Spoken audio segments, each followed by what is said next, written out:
సత్య ప్రమాణాల నిలయం శ్రీ లక్ష్మీ నరసింహస్వామి ఆలయం. శ్రీమత్పయోనిధికేతన చక్రవాణే భోగేంద్ర భోగమణిరంజిత పుణ్యమూర్తే యోగేశ శాశ్వత శరణ్య భవాబ్ధిపోత లక్ష్మీ నృసింహ మమదేహి కరావలంబం.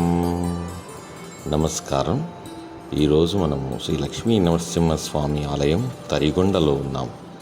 ఇది తిరుమల తిరుపతి దేవస్థానముల వారి ఆధీనంలో ఉంది. ఈ ఆలయం తరికొండ గుర్రంకొండ మండలం అన్నమయ్య జిల్లాకి చెందినది. మీకు తిరుపతి నుంచి ఇక్కడికి చేరుకోవాలనుకుంటే 2 గంటల 34 నిమిషాలు పడుతుంది. అది 101 కిలోమీటర్ ఉంది. అదే మీరు బెంగళూరు నుంచి ఇక్కడికి రావాలంటే కనీసం 4 గంటలు పడే సమయం పడుతుంది. సుమారుగా 167 కిలోమీటర్లు ఇక్కడ చూపిస్తుంది. రూట్ మ్యాప్ కూడా డిస్క్రిప్షన్లో మెన్షన్ చేస్తాను. ఈ ఆలయ చరిత్ర తెలుసుకోవాలనుకుంటే ఈ ఆలయం పూర్వం కొన్ని వందల సంవత్సరాల క్రితం దుర్వాస మహాముని వారిచే ప్రతిష్ఠింపబడినది. స్వామివారు మజ్జిగ కుండలో ఉద్భవించినందున ఈ గ్రామానికి తరికొండ అను నామధేయం ఏర్పడినదని శాసనాలు తెలియజేయుచున్నవి. చోళరాజుల కాలంలో బకారాపేటక సమీపంలోని చిట్టేచెర్ల గ్రామంలో రామానాయుడు అనే పాలేరు కుటుంబం కలదు. వారికి పశు సంపద ఎక్కువగా ఉండేది. వారు ఆ పశువులను మేపుకుంటూ తరికొండ వచ్చేవారు. ఈ కాలంలో ప్రస్తుతం ఆలయం ప్రాంతం తరికొండ గ్రామం అటవీ ప్రాంతంగా ఉండేది. పశువులు ఇక్కడికి వచ్చి సేద తీరేవి. ఒకరోజు రామానాయుడు దంపతులు మజ్జిగ చిలుగుతుండగా మజ్జిగ కుండలో స్వామివారు ఉద్భవించారు. వారు స్వామివారి విగ్రహాన్ని చూసి ఏదో నల్లటి రాయి అనుకొని కుండలో నుంచి తీసివేయగా మరుసటి రోజు కూడా స్వామివారు మజ్జిగ కుండలో దర్శనం ఇచ్చారు. ఆ రోజు రాత్రి రామానాయుడికి స్వామివారు స్వప్నంలో కనిపించి, నేను లక్ష్మీ నరసింహస్వామిని, తరికొండకు పశ్చిమ భాగాన కొండలో మారేళ్ల గవిలో ఉన్నట్టుగాను, ఆ గవి యందు ధనము ఉన్నట్లుగాను, ఆ ధనముతో నాకు ఆలయమును నిర్మించవలసినదిగా చెప్పాడు.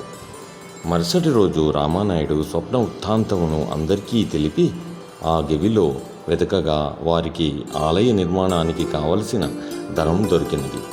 ఆ ధనంతో ఆలయానికి పునఃప్రతిష్ఠ చేసి మిగిలిన ధనమును నిత్యారాధన భగవత్ కార్యాలకు వినియోగించినారు. నాటి తరికొండ నేటి తరిగొండగా రూపాంతరం చెందినది. శ్రీ లక్ష్మీ నరసింహస్వామిని దుర్వాస మహాముని ప్రతిష్ఠిస్తూ ఆయన తపోబలముచే ఇక్కడ ధర్మపీఠం నెలకొల్పినారు. స్వామివారి ఆలయంలో ఎవరైతే అసత్య ప్రమాణాలు చేయుదురో వారి వంశం నిర్వంశం అగునని ఆ మహాముని శపించినారు. ఇప్పటికీ ఆ మహాముని శాపం ఫలించుచున్నది. ఇప్పుడు ఈ ప్రదేశము తరిగొండ వెంగమాంబగా ప్రసిద్ధి చెందింది. దీని గురించి మా శ్రోతలు వివరిస్తారు. మాతృశ్రీ తరికొండ వెంగమాంబ జీవిత చరిత్ర.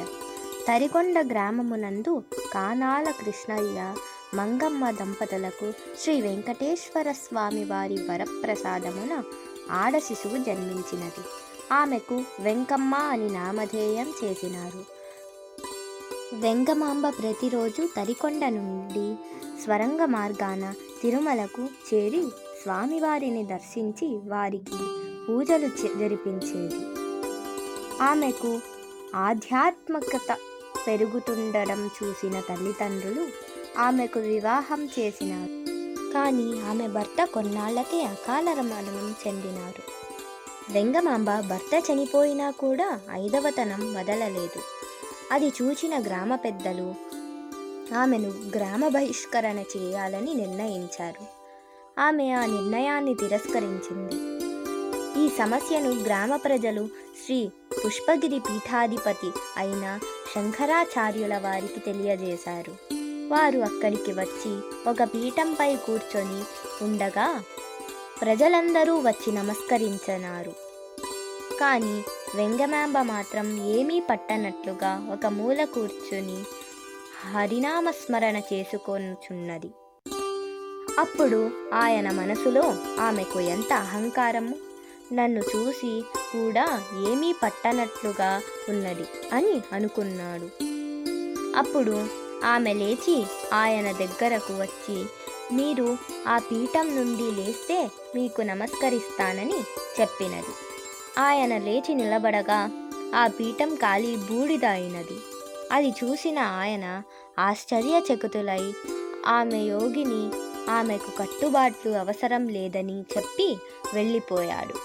ఆ తరువాత ఆమె స్వామివారిని తన కీర్తనలతో ఆనందపజేసి స్వామివారి అనుగ్రహాన్ని పొంది శ్రీ వెంకటేశ్వర స్వామి వారిలో ఐక్యమైనది. ఇప్పటికీ తిరుమలలో అన్నమయ్య వారి లాలి, తరికొండ వారి హారతి అను నానుడి కలదు. ఇప్పుడు చూస్తున్నది మీరు శ్రీ చెంచులక్ష్మి అమ్మవారి విగ్రహం.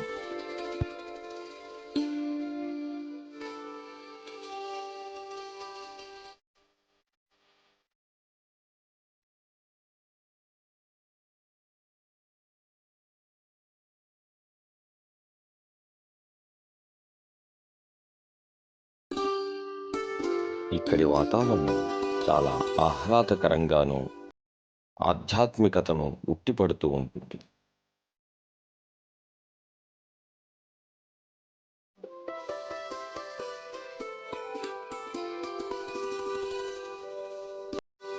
యూట్యూబ్ వీక్షకులకు ఒక చిన్న విన్నపం. మా వీడియోలకు ఒక లైక్ వేసుకోండి.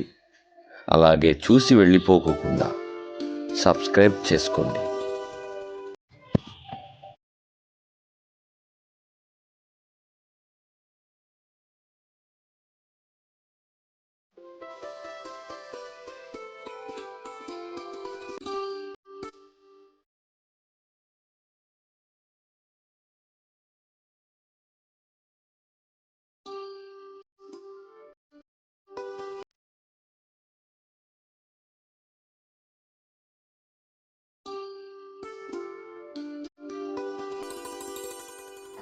మళ్ళీ మరి ఒక్క వీడియోతో మళ్ళీ కలుసుకుందాం.